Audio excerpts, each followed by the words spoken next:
hay dos hombres que se disputan la presidencia de Estados Unidos, el actual mandatario Donald Trump, que representa al Partido Republicano y podría ser reelecto, y Joe Biden, que es demócrata, fue 8 años vicepresidente durante los gobiernos de Barack Obama, 36 años de senador, y es el candidato con mayor edad en la historia del país. El próximo martes 3 de noviembre es el día de las elecciones presidenciales en Estados Unidos, aunque ya hay cerca de 60 millones de ciudadanos que votaron vía mail, vía correo, en otras formas de votar. Y para entender cómo funciona el sistema electoral, justamente este entrevero que se me acaba de armar, entre otras cosas, cuáles son las principales propuestas de los candidatos y cómo podría impactar la victoria de uno u otro en Uruguay, recibimos al periodista Mauricio Rabufetti, corresponsal de la agencia France Press. Bienvenido, Mauricio, ¿cómo estás? ¿Todo bien? Ahora me voy a corregir, por ahora periodista de France Press, porque dejé de ser corresponsal este año para ocupar otra función en una sección específica que me encanta, que es economía.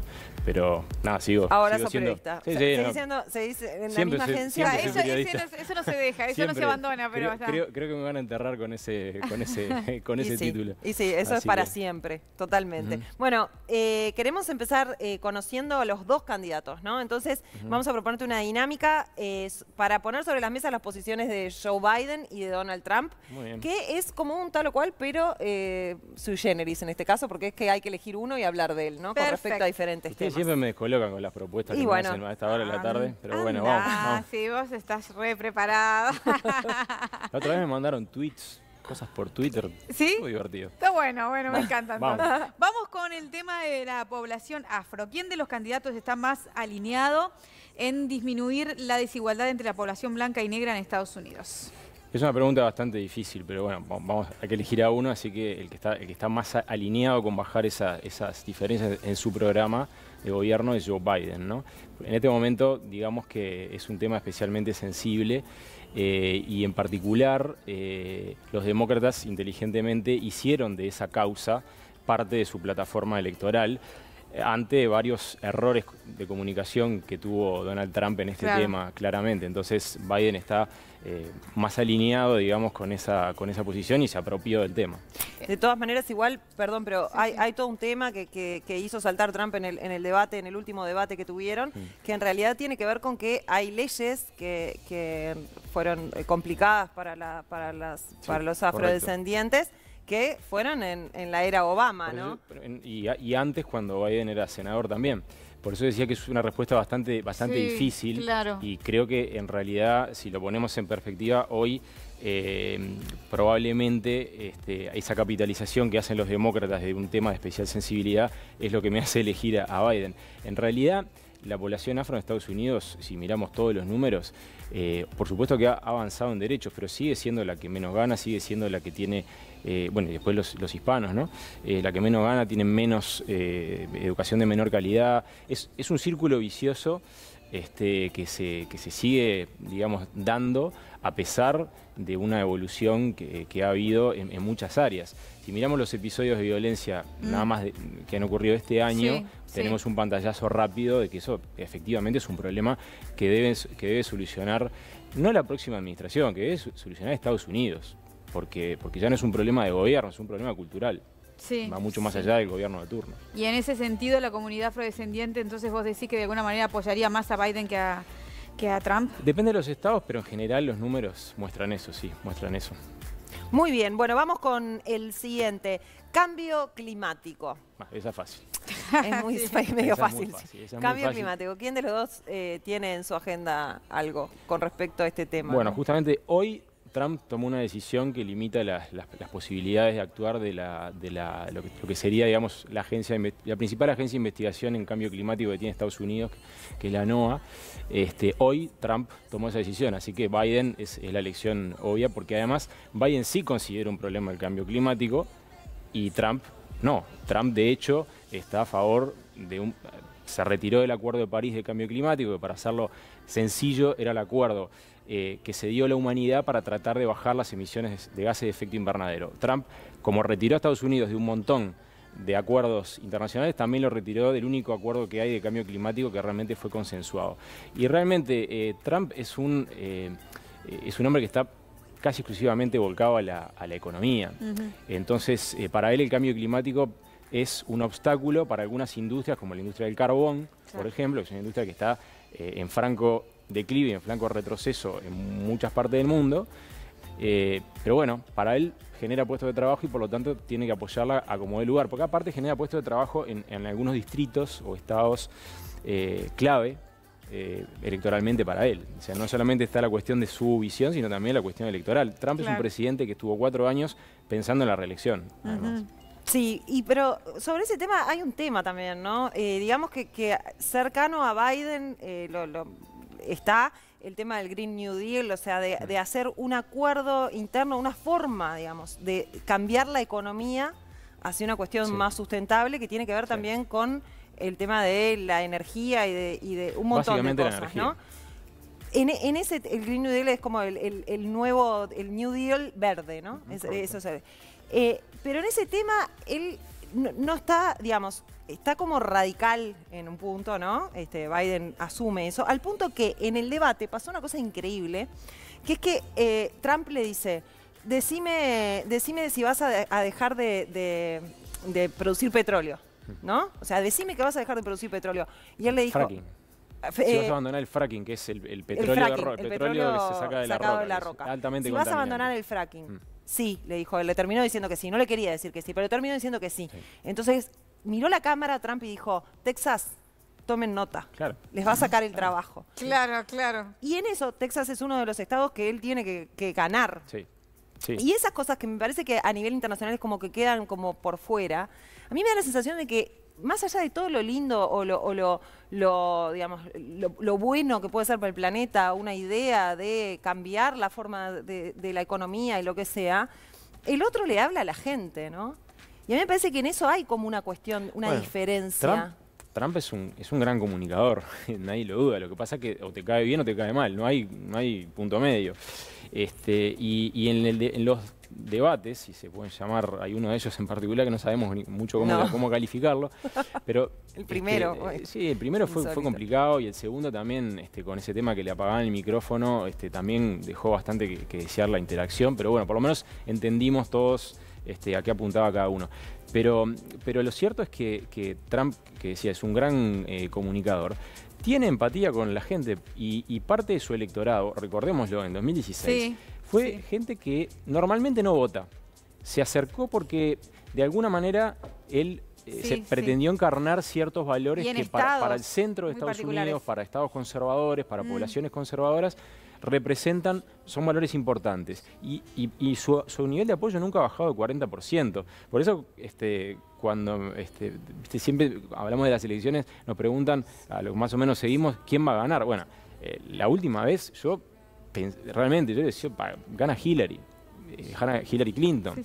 De hecho, sacó más votos Hillary Clinton que lo que sacó Trump. 3 millones más de votos sacó. Y sin embargo, perdió por el complicado sistema electoral que, si quieren, después hablamos de eso que hay en Estados Unidos. Es muy distinto al nuestro. Lo cierto es que Trump tiene una base de apoyo muy fuerte y estable, sobre todo estable. Entonces, Biden se ve obligado a salir a pelear algunos estados que son clave, Pensilvania, por ejemplo, Michigan, que son clave porque ahí puede inclinar la balanza. Es decir, no le alcanza solamente con que las encuestas le digan, usted tiene en este momento 4, 5, 6, 7 puntos más en la votación general que lo que tiene Donald Trump. Necesita los estados, porque recordémoslo, Estados Unidos es una federación. No es como acá que tenemos una elección nacional y elecciones departamentales. El país elige primero por estado, digamos, para electores, digamos. Electores. No es directa la democracia, o sea, lo que uno vota no es lo que gana por cantidad. Claro, no es por cantidad. Para explicarlo rápidamente, existe lo que se llama un colegio electoral. El colegio electoral en realidad no es una institución que funciona físicamente, sino son grandes electores que son elegidos por un proceso complejísimo que no lo vamos a explicar, pero los partidos tienen incidencia en esa elección. No pueden ser funcionarios públicos con capacidad, con estatus jerárquico, ni senadores, ni representantes o diputados, ni presidentes. Son personas comunes que pueden tener filiación política o no, que van a recibir el mandato de la población de un estado para, en ese colegio, darle los votos a Trump o a Biden en este caso. Y en este caso específico, en esta elección, ¿qué es lo que pasa? Trump hoy está abajo en las encuestas, pero tiene estados que tienen en ese colegio electoral, que no es que cada estado tiene un voto. Pensilvania tiene 29, Florida tiene 29, California tiene 55, me puedo estar equivocando en algún número, pero más o menos es así. Pero California tiene más peso en la elección que lo que tiene Florida. Pero Florida tiene más que Delaware. Otro, claro. Nueva York tiene más que Ohio. Entonces, esa situación lo que genera es que tengan que ganar, no solamente pueden ganar el voto popular, pero perder en el colegio la elección, que es lo que le pasó básicamente a Hillary Clinton. Claro. Tuvo 3 millones más de votos, pero perdió. perdió. Para nuestra forma de concebir las elecciones es impensable. Sí, pero le pasó también a Al Gore contra George Bush. Ahí fueron 537 votos. Esta mañana lo estaba mirando, porque esta gente me pone a estudiar. Es la nada, eso era la nada, ¿no? Claro, 537 votos. Era la nada en Estados Unidos. Es increíble. Es increíble. Incluso la elección puede llegar a dirimirse en la Cámara de Representantes. Pueden ser los representantes, y la elección está demasiado empatada, los que terminan eligiendo al presidente, al vicepresidente, ni siquiera entre las fórmulas, entre los candidatos. Es decir, que potencialmente es muy complejo. Es complejo de entender, ¿no? claro. Tengo entendido que solamente una vez, 1824, se resolvió de esa manera una elección. Después tuvimos en el año 2000 la elección tan polémica, aquella que se decidió por los votos de Florida. Sí. Y en este caso, el temor que hay, digo temor porque los mercados de valores reaccionan a esto y hay mucha gente pendiente de lo que pase, es una elección importantísima. El temor que hay es que es una elección demasiado reñida y que haya demasiados recursos legales en un contexto de alta tensión. Claro. Porque realmente fue una campaña durísima. A mí me tocó cubrir la campaña en la que salió electo Barack Obama y yo creía que esa campaña había sido durísima. Bueno, esta fue lejos una de las campañas más complicadas que recordemos en estos tiempos modernos, digamos, ¿no? Hablando de todo un poco, digamos, vamos a venir para Uruguay. ¿Qué pasa con Uruguay si gana uno o el otro? ¿Hay diferencia para nosotros en la política exterior que pueden presentar uno y otro? Con un país como Uruguay también, ¿no? Vayamos directamente a la relación con Uruguay, porque no es lo mismo tampoco la política exterior general o lo que hacen como mandato, que es lo que después terminan haciendo país a país. Tienen visiones distintas, ¿no? Es decir, normalmente los libros dicen los republicanos son más aperturistas y los demócratas son más proteccionistas, es decir, cierran más las fronteras. La realidad es que Trump ha sido enormemente proteccionista. Todos habrán escuchado hablar de esa guerra comercial que le declaró a China. Es una guerra arancelaria, básicamente. En el caso de los demócratas, tradicionalmente son proteccionistas y, por ejemplo, para poner en perspectiva cosas que nos han pasado a nosotros.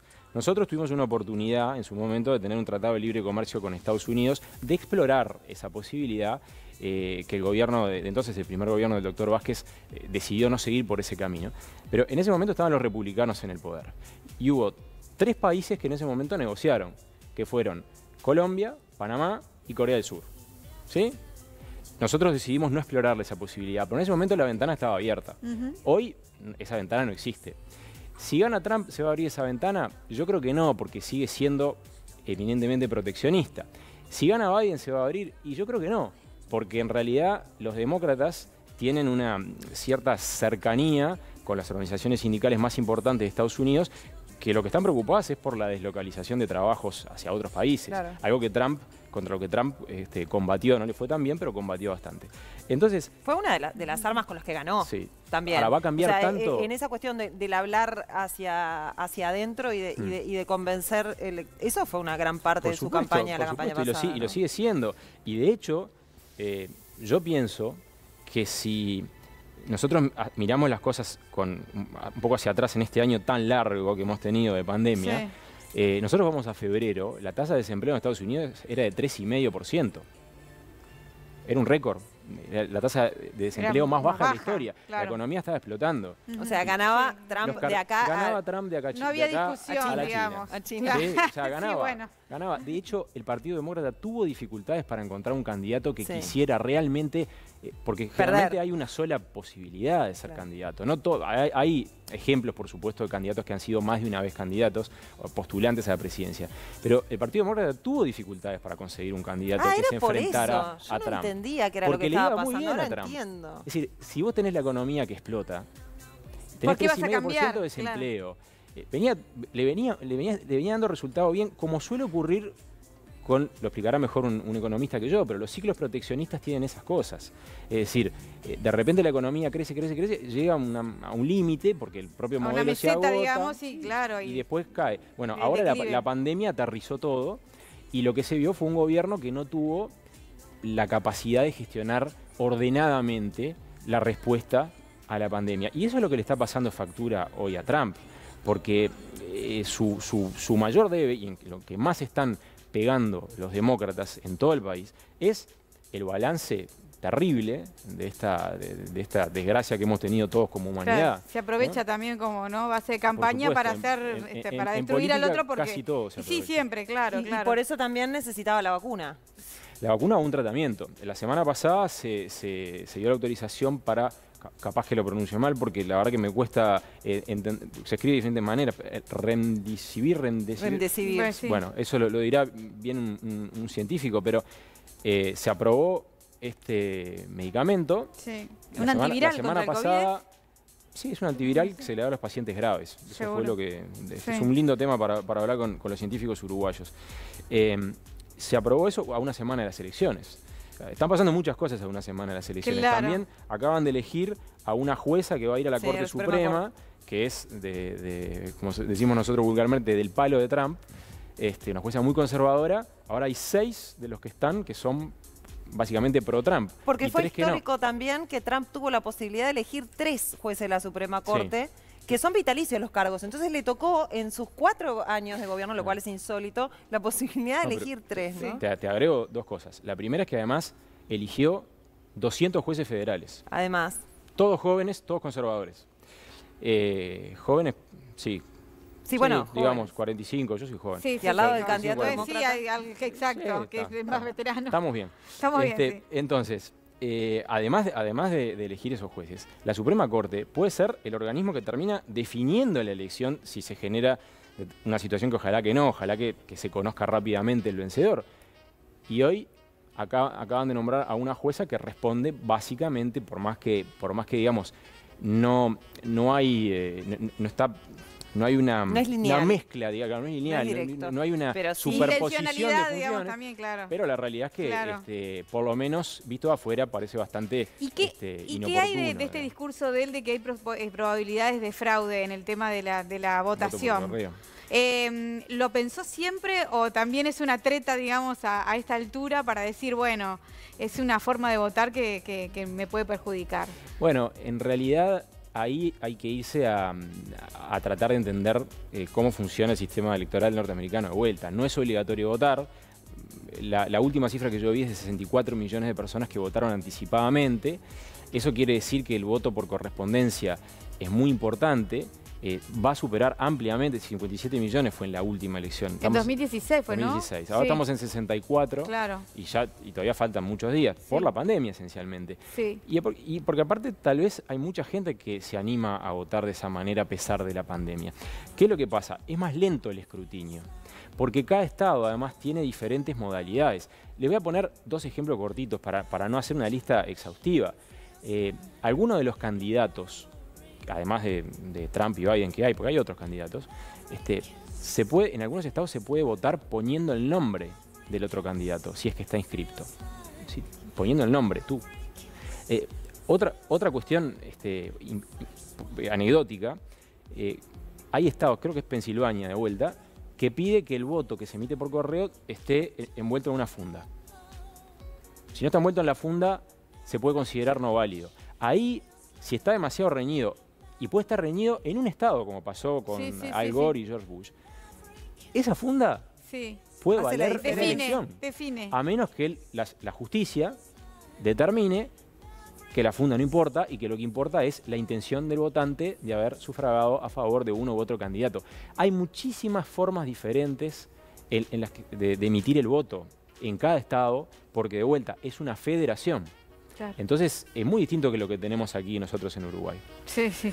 Ay, nos tenemos que ir, Mauricio, qué cosa bárbara. Bueno, ¿gana Biden? Así está. ¿Y sí o no? Ya está. Sí, no. Y bueno, las encuestas dicen que gana Biden, pero yo la última vez me jugué a que ganaba Hillary y marché. Te quemaste, más vale. Así que la verdad es que esperemos al 3 de noviembre o días Hacemos una posteriores. penca, yo digo que gana Trump. Dale. Listo. Bueno.